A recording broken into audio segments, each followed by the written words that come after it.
Hello and welcome to another episode of India. Hola y bienvenidos a otro episodio de India y la Izquierda Global. Si es la primera vez que nos escuchas, por favor, pulsa el botón de suscribirte.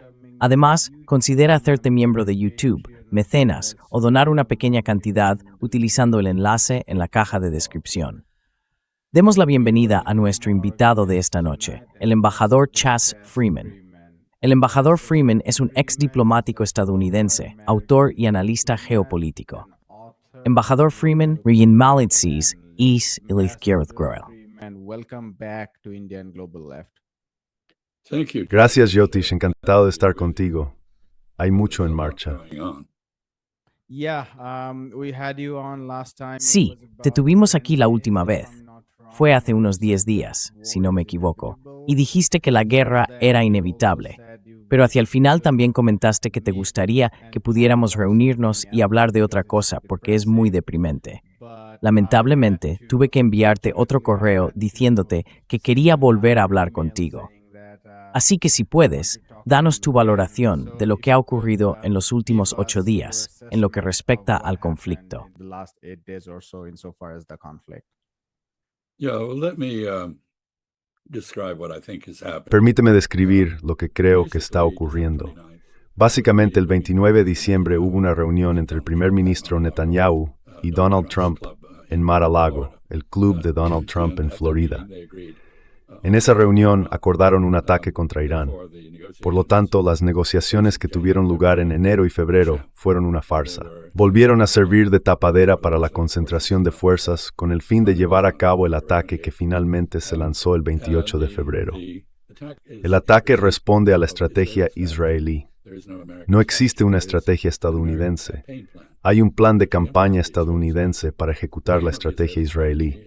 El objetivo de la estrategia israelí es devastar Irán, eliminarlo como competidor por la influencia en Asia Occidental y de ese modo facilitar el proyecto del Gran Israel, que concibe todo el territorio desde el Éufrates hasta el Nilo como un estado gestionado por judíos, presumiblemente un estado de apartheid, como lo es el propio Israel. Presumably an apartheid state, as Israel itself is.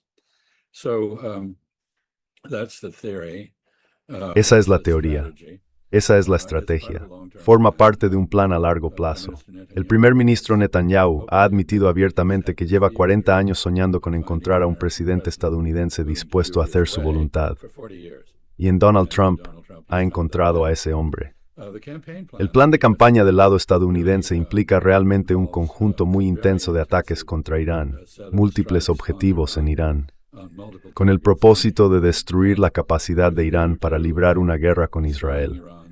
Pero ese plan de campaña, en mi opinión, está fracasando por la sencilla razón de que los iraníes llevan 20 años preparándose para una campaña aérea contra ellos. Cuando creen que están a punto de ser atacados, trasladan los materiales o equipos sensibles que podrían ser destruidos en un ataque a lugares ocultos.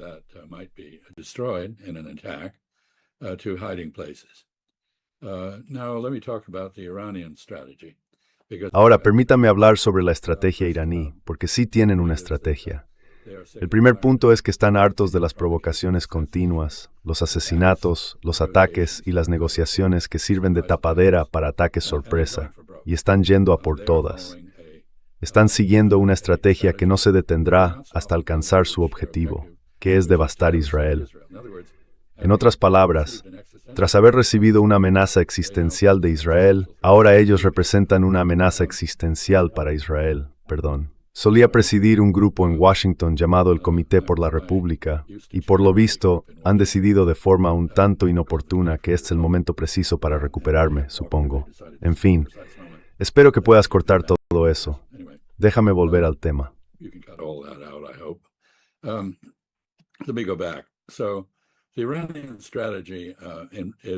Así que la estrategia iraní se basa básicamente en el enfoque del rope-a-dope de Muhammad Ali, es decir, aguantar todo el castigo posible, comportarse, por así decirlo, como Afganistán o Vietnam, y esperar el momento oportuno. Ocultar las propias capacidades hasta que el otro bando esté lo bastante agotado, y entonces asestar un golpe fulminante. Aquí vemos un patrón familiar de la guerra de junio de 2025. Irán ha comenzado la guerra utilizando su munición menos avanzada con el fin de agotar las capacidades de interceptación y defensa de Israel y de Estados Unidos. Y si la guerra de junio sirve de referencia, al cabo de unos 10 o 12 días, Israel habrá agotado de hecho su capacidad de defenderse. Poco después, Estados Unidos se quedará sin municiones. ¿Por qué?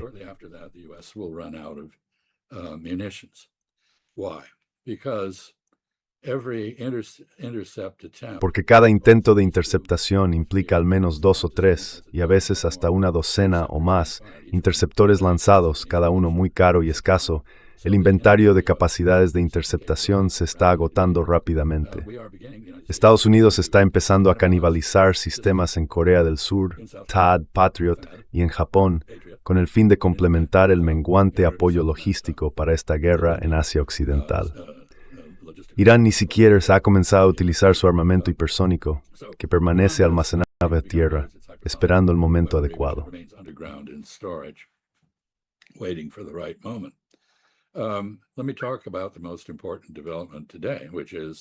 Permíteme hablar del acontecimiento más importante de hoy, que es que el presidente Pezeshkian de Irán, en nombre del Consejo de Gobierno de 3 hombres que ha sustituido al asesinado líder supremo Ali Khamenei, ha pedido disculpas a los países del Consejo de Cooperación del Golfo, Kuwait, Bahrein, Qatar, los Emiratos Árabes Unidos y Omán, por los ataques contra ellos. Ha afirmado que esto se debe a que Irán descentralizó deliberadamente su mando militar tras el ataque contra el líder supremo y que algunas personas llevaron a cabo ataques no autorizados. Eso no es cierto, pero es una forma muy hábil de ofrecer a los árabes del Golfo la excusa que necesitan para aceptar las condiciones de Pezeshkian. La guerra, por cierto, comenzó el sábado hacia la 1 de la madrugada con un ataque contra el líder supremo por parte de la Fuerza Aérea Israelí.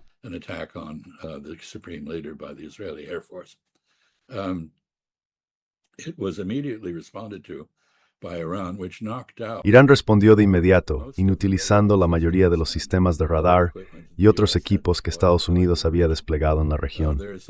Hay indicios de que los 5 radares THAAD, radares de defensa de área a gran altitud, fueron destruidos. Un radar valorado en $1.100 millones en Al Udeid, en Qatar, fue destruido o gravemente dañado. No solo eliminaron los ojos y oídos de Estados Unidos en la región, sino que al menos una de esas instalaciones estaba orientada hacia China y Rusia.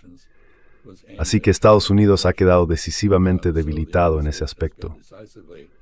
Las bases estadounidenses quedaron inoperativas desde el punto de vista militar, el personal fue evacuado a hoteles, e Irán continuó después atacando esos hoteles.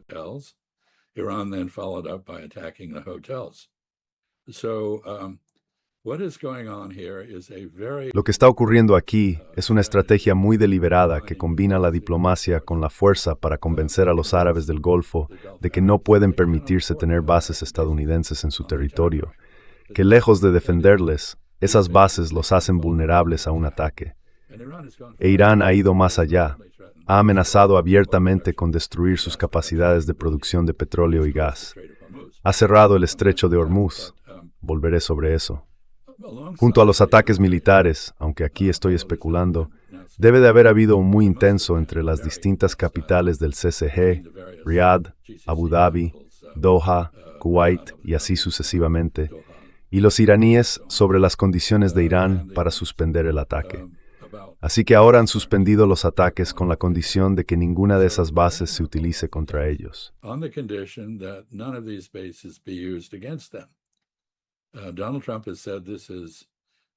Donald Trump ha dicho que esto es una rendición iraní ante los árabes del Golfo. No lo es en absoluto.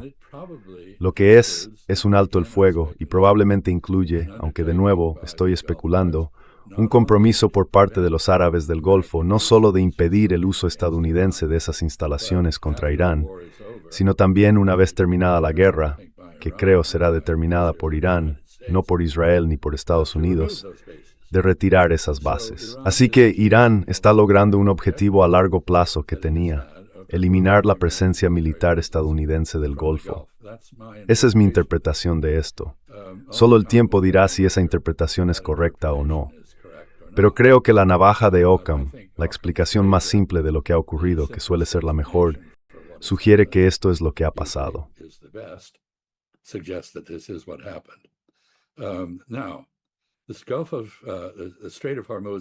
Ahora, el estrecho de Hormuz ha sido cerrado.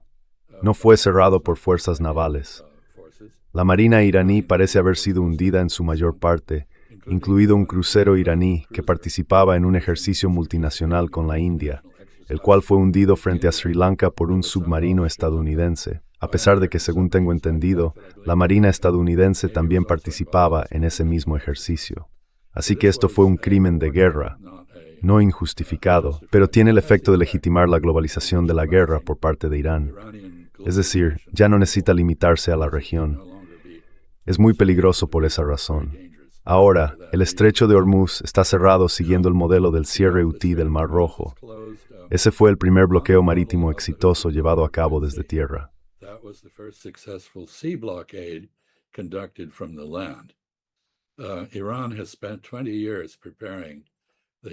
Irán ha pasado 20 años preparando el cierre terrestre del estrecho de Hormuz. Y aunque Donald Trump ha ordenado a la Corporación Financiera de Desarrollo Internacional intervenir para ofrecer seguros, ahora que esos seguros no están disponibles por otras vías, no tienen la autoridad legal ni los fondos para hacerlo. Así que sospecho que se trata de un gesto vacío, aunque están en conversaciones con compañías de seguros. En segundo lugar, ha ordenado a la Marina de Estados Unidos escoltar a los petroleros que sean lo bastante valientes como para intentar romper el bloqueo. Pero creo que la Marina estadounidense carece tanto de los buques como de la capacidad para hacerlo frente a misiles y artillería basados en tierra que cubren el estrecho desde la costa iraní.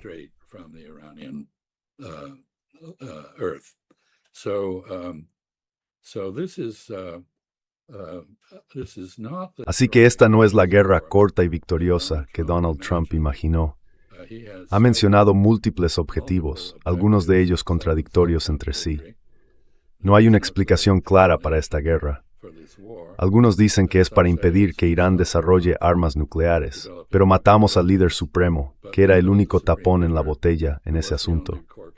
Todos los demás en Irán, por debajo de él, parecen haber decidido que debe haber un arma nuclear con fines disuasorios. Y miran al ejemplo de Corea del Norte, que respondió a la presión máxima desarrollando un misil balístico intercontinental con múltiples vehículos de reentrada, ojivas nucleares y señuelos capaces de alcanzar cualquier punto de Estados Unidos. Probablemente ese sea el siguiente paso para Irán.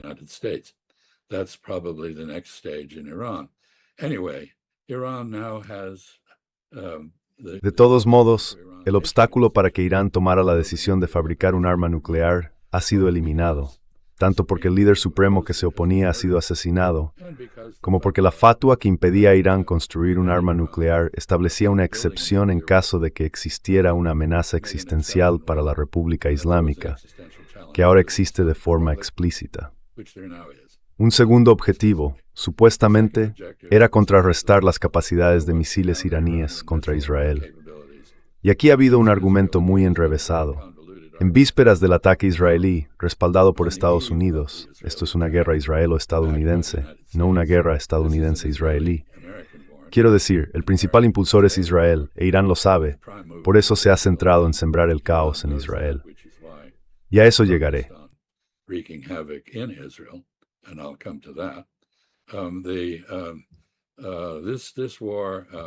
Antes de que comenzara esta guerra, había gente en Washington que sostenía que deberíamos animar a los israelíes a actuar primero, porque así podríamos afirmar que estábamos respondiendo de forma defensiva a una represalia iraní real. Ese argumento enrevesado encontró eco en Marco Rubio y al día siguiente tuvo que dar un giro de 180 grados y decir, no, porque Donald Trump dijo, no, Israel no empezó esta guerra, fui yo me atribuyo el mérito. Así que vemos a funcionarios estadounidenses comportándose como apparatchiks soviéticos en la era soviética, retorciendo la lógica hasta convertirla en un pretzel y contradiciéndose en un instante sin el menor pudor. Y uno se pregunta si el resultado final para el señor Rubio será el mismo que sufrió el ministro de Asuntos Exteriores soviético Molotov, es decir, su reasignación a un proyecto hidroeléctrico en la Mongolia exterior. Reassignment to a hydroelectric project in Outer Mongolia. Perhaps Mr. Rubio will end up running a lemonade stand. Quizás el señor Rubio acabe montando un puesto de limonada en Tijuana, o quizá en San Diego. En cualquier caso, en medio de todo esto, debo añadir que la administración Trump está amenazando al gobierno cubano con la aniquilación. Así que hay cierta coherencia aquí. La ferocidad del recién renombrado Departamento de Guerra es muy evidente. Permítame pasar por último al tema de lo que está ocurriendo en Israel. En primer lugar, reconozcamos que la censura militar israelí es muy eficaz. Es eficaz no solo porque se aplica rigurosamente a la gente en Israel, sino también porque los medios estadounidenses de orientación sionista la respetan. Así que, cuando Israel dice algo, ellos simplemente lo repiten obedientemente.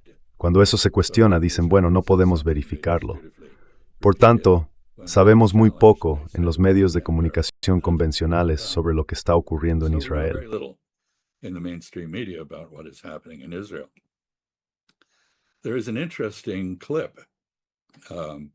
Hay un video interesante de un periodista indio, Braj Mohan, que acaba de publicar esto en X, mostrando lo que dicen otras fuentes, concretamente que la interceptación de los misiles iraníes entrantes está fallando.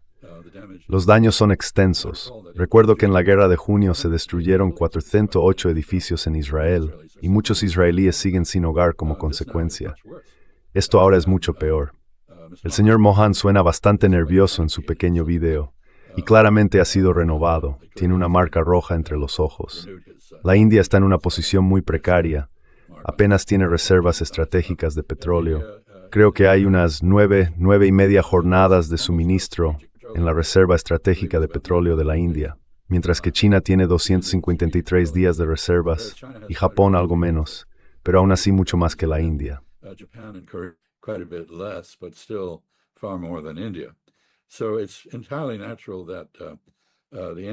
Así que es completamente natural que el gobierno indio haya solicitado a Estados Unidos una exención del embargo al petróleo ruso que impuso el propio país norteamericano.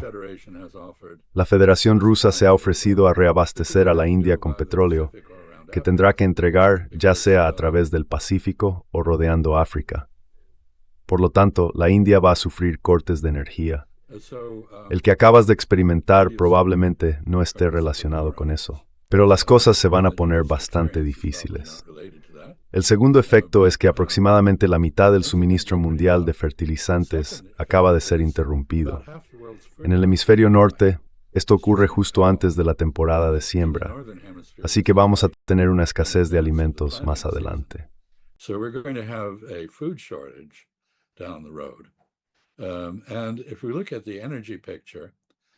Y si observamos la situación energética, Qatar ha tenido que detener la producción de gas, tanto para la exportación como para el consumo interno. Por ejemplo, hay una fábrica noruega de aluminio en Qatar que ha tenido que cerrar porque no hay gas disponible para alimentarla. Las instalaciones terrestres que producen gas natural licuado en Qatar también han sufrido daños. Nos dicen que pasarán muchas semanas, quizá meses, antes de que puedan volver a funcionar. Así que nos encontramos en una situación en la que Estados Unidos e Israel, siguiendo las ambiciones a largo plazo de Israel, han iniciado una guerra que no será la guerra corta y victoriosa que sus defensores imaginaban, sino una larga guerra de desgaste en la que la capacidad industrial, los inventarios de armas y el equipo defensivo decidirán el resultado, junto con la capacidad de resistir los golpes.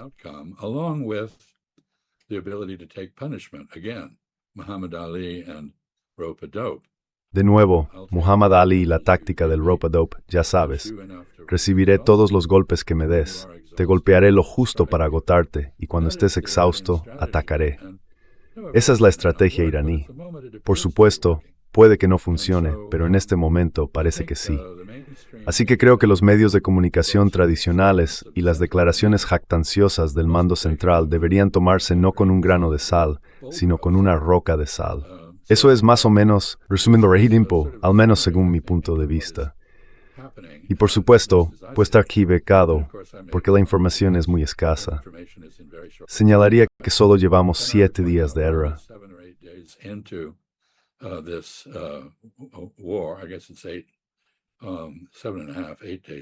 Supongo que ya van 7 días y medio, 8 días, y que esto va a continuar durante bastante tiempo. Creo que probablemente a mediados de la próxima semana, en algún momento alrededor del 10, 11 o 12 de marzo, veremos si tengo razón sobre la capacidad de Estados Unidos e Israel para defenderse de misiles hipersónicos, que de todos modos es casi inexistente, prácticamente eliminada. Estamos oyendo comentarios desde el Pentágono sobre recurrir a misiles de crucero lanzados desde el aire, es decir, mantenerse a cientos de millas de distancia y disparar misiles contra objetivos en Irán. Pero la suposición ahí es que Estados Unidos ha eliminado las defensas aéreas iraníes.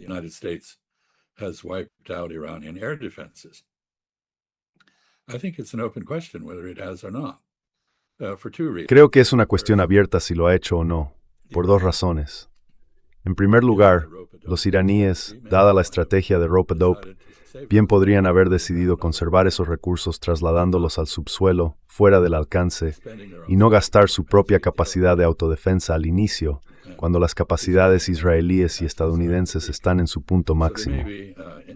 Así que estas capacidades de defensa aérea pueden seguir existiendo, para ser desplegado cuando sea necesario o apropiado. En segundo lugar, la de los daños de combate en una guerra aérea es extremadamente difícil.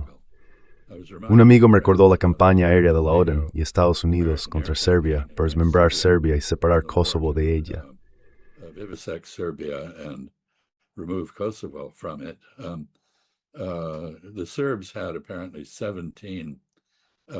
Aparentemente los serbios tenían 17 lanzadores para sus defensas aéreas y nosotros informamos haber destruido 64 de esos 17. Así que, quiero decir, recuerdo de mi época como embajador durante la Guerra del Golfo de 1990-1991 que nuestra Fuerza Aérea y la Fuerza Aérea israelí anunciaban continuamente la destrucción de lanzadores de misiles Scud iraquíes y luego resultaba que no habían sido destruidos. Hemos visto videos de misiles lanzándose desde debajo de la arena, es decir, están en silos cubiertos de tierra y con una capa muy fina entre ellos y el cielo. Y de repente emergen de lo que parece un desierto vacío. Así que no sé si Irán está reservándose ciertas cosas, pero sospecho que podría ser así.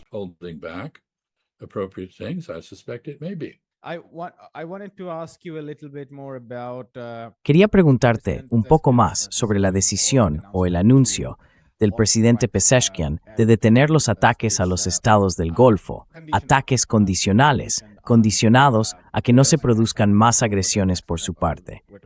Me pregunto qué les lleva a tomar esta decisión. Quiero decir, por supuesto, por un lado, como dijiste, es una estrategia de atacar a Estados Unidos e Israel, mientras se abre la diplomacia al resto de los estados de la región. Pero también cabe preguntarse, ¿qué les hace pensar que los estados del Golfo son lo suficientemente independientes como para buscar abiertamente la amistad o para expulsar a Estados Unidos de la región?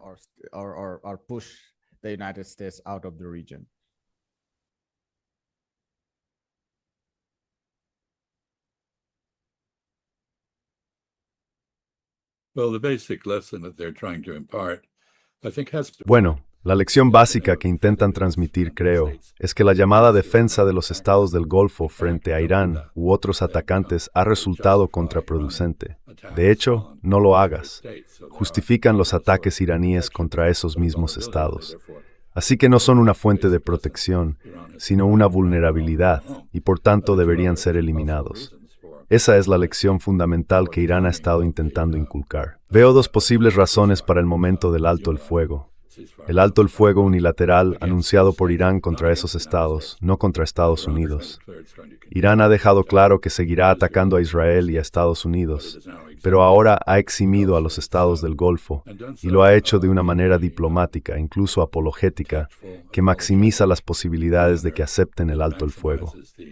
En otras palabras, Pezeshkian dice, lo sentimos mucho. Todo esto fue un error.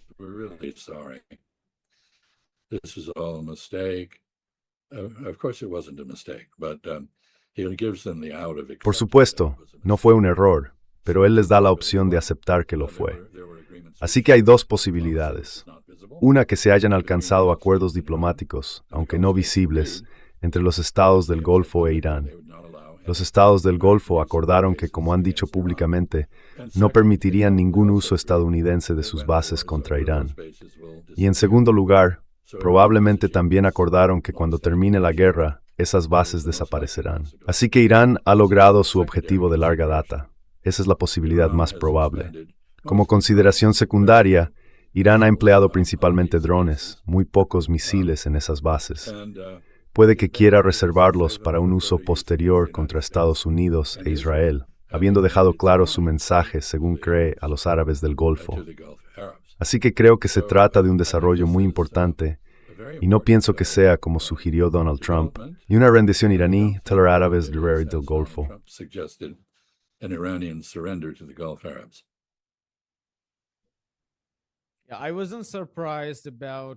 No me sorprendió el anuncio en sí, porque por lo que he leído en los últimos días, Irán estaba siendo muy cauteloso, incluso mientras atacaba, incluso en sus ataques a hoteles.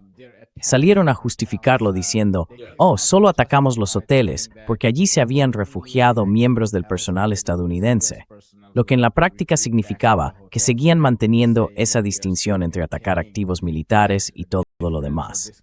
Así que no me sorprendió.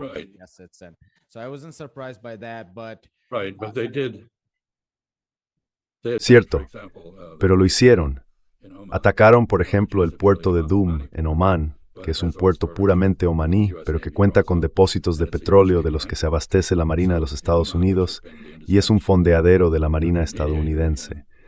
Así que Omán, que ha sido el mediador neutral e indispensable en estas negociaciones falsas, creo que está horrorizado por haber sido utilizado de esta manera 2 veces.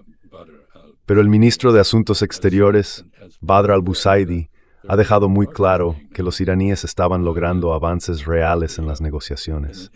Habían ido mucho más allá del llamado JCPOA, o Plan de Acción Integral Conjunto.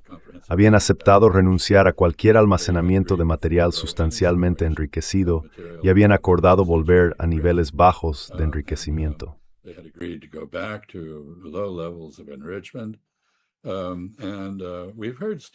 Y hemos escuchado a Steve Witkoff, que por supuesto no sabe absolutamente nada. Es un manipulador inmobiliario, un compinche de Donald Trump. No sabe nada sobre armas nucleares, ni sobre Irán, ni sobre los árabes, ni sobre nada más. Tampoco Jared Kushner, que no tiene un doctorado en física nuclear la última vez que lo comprobé. No, estas personas dicen, bueno, es el derecho inherente, dice Witkoff. Es el derecho inherente del presidente Trump insistir en que ellos no tengan enriquecimiento. Pero es el derecho inherente de Irán, según el artículo 4 del Tratado de No Proliferación, tener enriquecimiento. Así que, una vez más, Estados Unidos está en desacato del derecho internacional y hace afirmaciones que no tienen ninguna base ni en la ley ni en la práctica.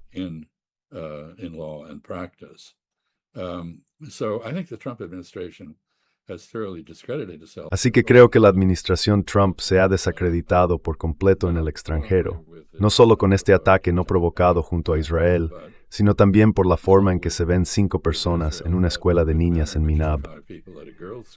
Normalmente uno esperaría una disculpa. Ha sido un error de identificación de objetivos. Lo sentimos mucho. Nada. El hundimiento fue causado por un submarino que atacó a un crucero iraní que participaba en un ejercicio multinacional organizado esencialmente con fines diplomáticos frente a la India. Ya sabes, esto es como el hundimiento de Lusitania por parte de los alemanes en la Primera Guerra Mundial. Desacredita a Estados Unidos. Y las declaraciones del secretario de Defensa, autodenominado secretario de Guerra, Hegseth, bien podrían haber sido pronunciadas por Adolf Hitler.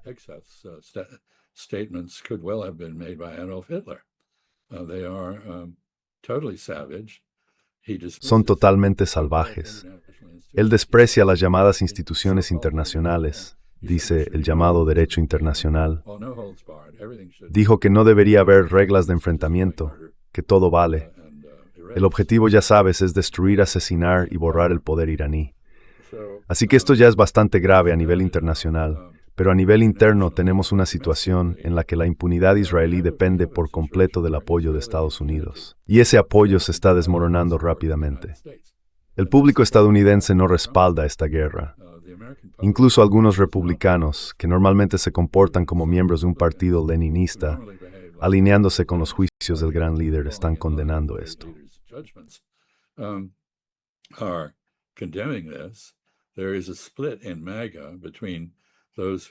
Hay una división en el movimiento MAGA entre quienes abogan por la moderación.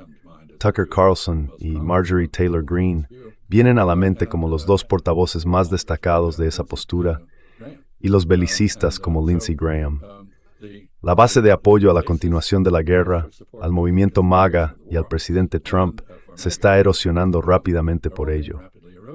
Creo que la afirmación de que Cuba es la siguiente es un intento de maquillar esa realidad, pero no creo que tenga éxito.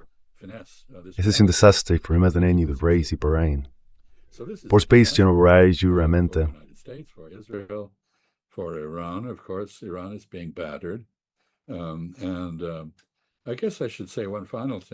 Y supongo que debería decir una última cosa, y es la preparación para esto, la operación de cambio de régimen que es.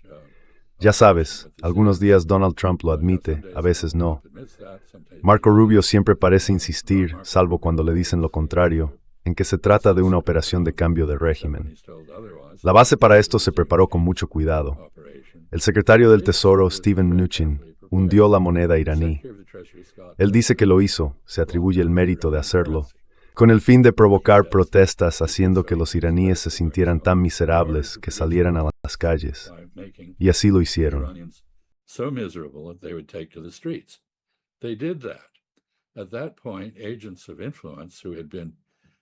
En ese momento, los agentes de influencia que habían recibido receptores de Starlink, unos 50,000 infiltrados en Irán, entraron en acción para intentar garantizar que las protestas pacíficas se volvieran violentas y provocaran una respuesta violenta del gobierno, lo cual consiguieron. Irán afirma que 3,710 personas, entre ellas miembros de la policía, de la milicia voluntaria Basij y civiles, murieron. Occidente ha exagerado enormemente las cifras. La verdad probablemente esté en un punto intermedio. No creo que debamos esperar que el gobierno iraní diga la verdad más de lo que lo han hecho los gobiernos occidentales. Así que esta fue la justificación.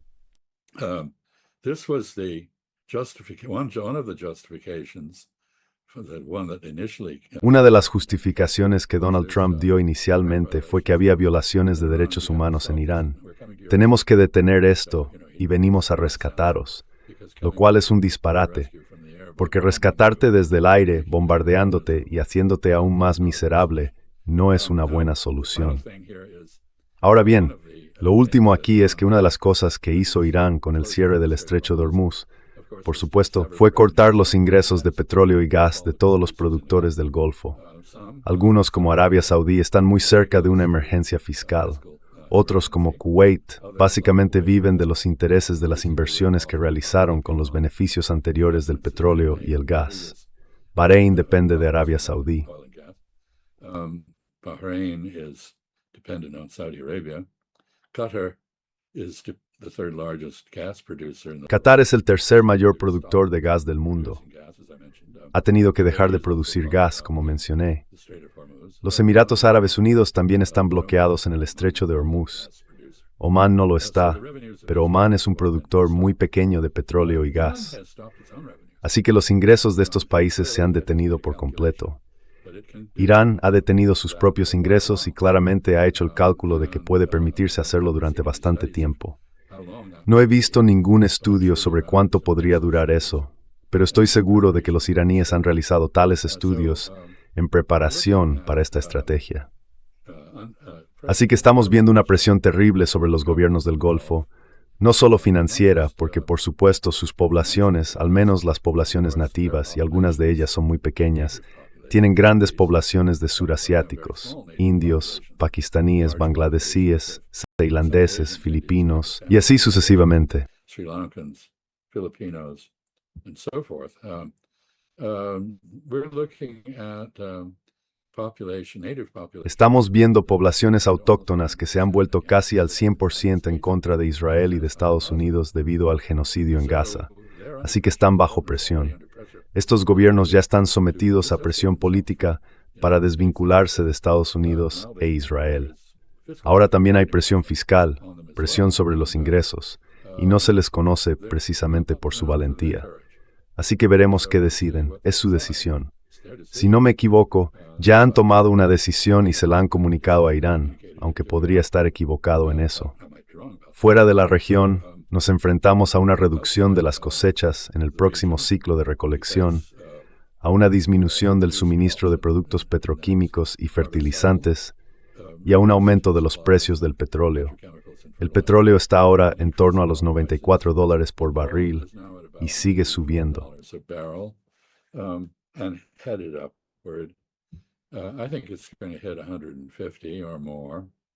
Creo que va a alcanzar los $150 o más. Esto significa que en Estados Unidos, que tiene una política de intentar mantener bajos los precios de la gasolina para beneficiar a los consumidores y apaciguar a los votantes, vamos a ver cómo el precio de la gasolina se duplica. Sí, eso es como mínimo en el surtidor. Así que tendremos 4,50 o $5 en gran parte del país, 7 u 8, quizá incluso 9 en California. Y cuando lleguemos a las elecciones de mitad de mandato, suponiendo que Donald Trump no pueda detenerlas, como le gustaría, los votantes no estarán de buen humor al respecto. Y esto, por tanto, podría suponer la desaparición de MAGA y de buena parte del Partido Republicano si los votantes se vengan. Así que esto es un terremoto y de gran magnitud en la escala de Richter.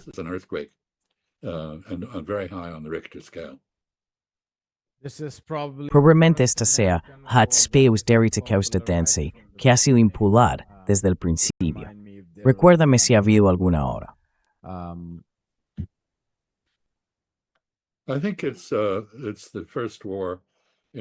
Creo que es la primera guerra en la que hemos sufrido este nivel de daño en la infraestructura y en nuestra presencia.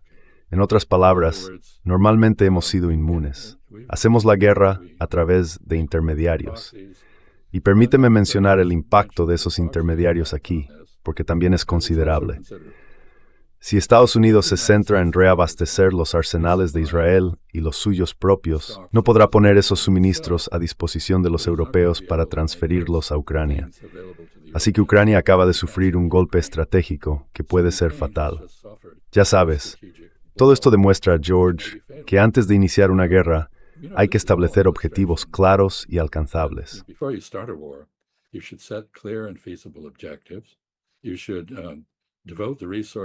Deberías dedicar los recursos necesarios para alcanzar esos objetivos.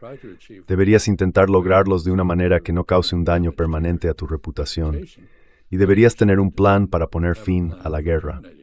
No tenemos ningún plan para poner fin a esta guerra, y no creo que seamos capaces de hacerlo. Porque, como dije al principio, Irán va en serio. Quieren destruir a Israel como una amenaza para ellos. Irán puede haber sido una amenaza potencial para Israel, pero Israel es una amenaza muy real para Irán. Y Irán tiene todo el derecho, según el derecho internacional, a responder a los ataques procedentes de bases estadounidenses y de otros países occidentales.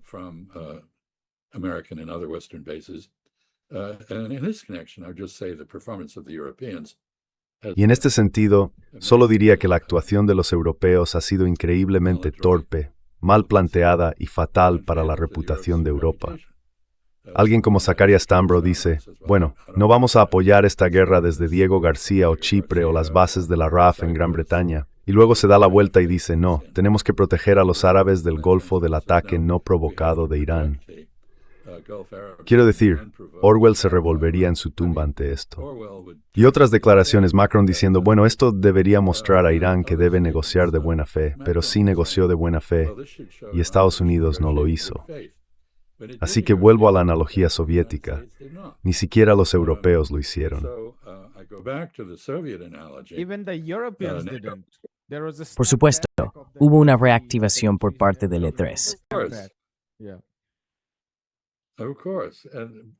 Sí, por supuesto.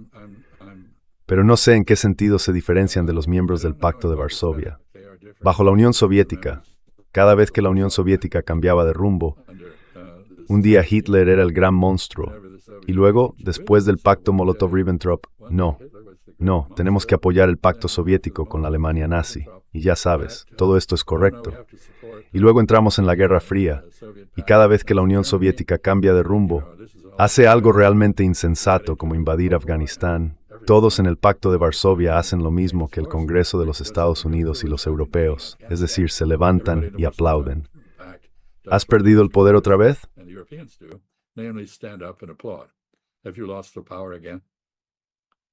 No, está bien.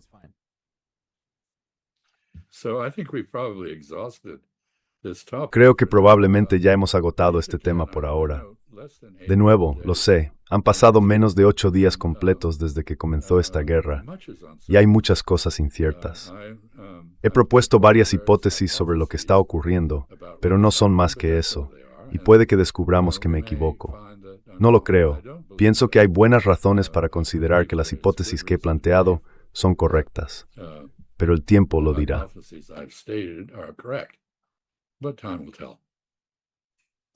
Lo dejamos aquí, embajador Freeman. Muchas gracias por su tiempo. Bueno, gracias Mudiar Jyotishman, y espero que no se vaya la luz en Delhi. Sí. Yes. Hi, my name is Ayushman. Hola, me llamo Ayushman. Junto con Jyotishman, hemos creado esta plataforma. Durante los últimos 2 años, hemos intentado generar contenido para las fuerzas de izquierda y progresistas. Hasta ahora, hemos entrevistado a economistas, historiadores, comentaristas políticos y activistas. Si te ha gustado nuestro contenido y quieres que construyamos un archivo para la izquierda, tengo 2 peticiones para ti. Por favor, considera hacer una donación a la causa. El enlace está en la descripción de abajo. Y si no puedes hacerlo, no te sientas mal. Siempre puedes dar me gusta y compartir nuestros videos con tus camaradas. Por último, no olvides dar pulsón de suscribirte. Don't forget to hit the subscribe button.